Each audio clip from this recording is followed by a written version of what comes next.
Billionaire on a bicycle. Meet India's WhatsApp rival.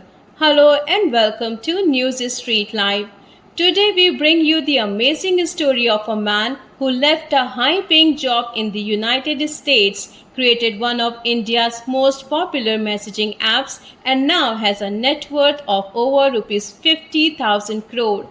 Yet, he still lives in a small Indian village. Yes, you heard it right. Let's meet the man behind the Zoho, Sridhar Vembu. Zoho is a big name in the tech world today. One of its latest creations, the Aratai messaging app, is now going viral in India.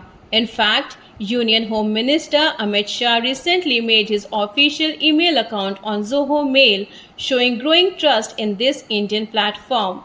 But who is the man behind this success? His name is Sridhar Vembu, the founder and CEO of Zoho Corporation.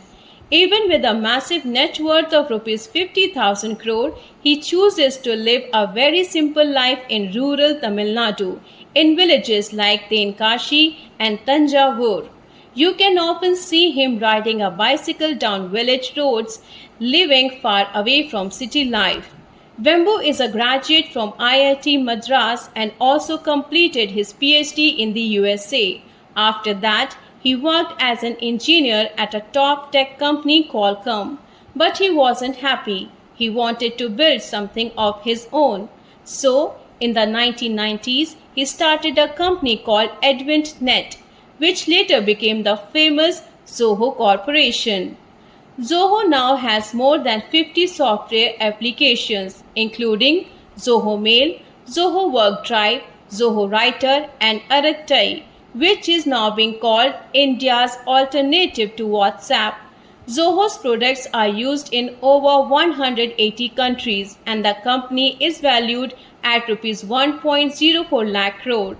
One of Sridhar Vembu's dreams is to bring jobs and technology to villages. That's why he opened offices in rural areas so that young talent from villages doesn't have to move to big cities for work.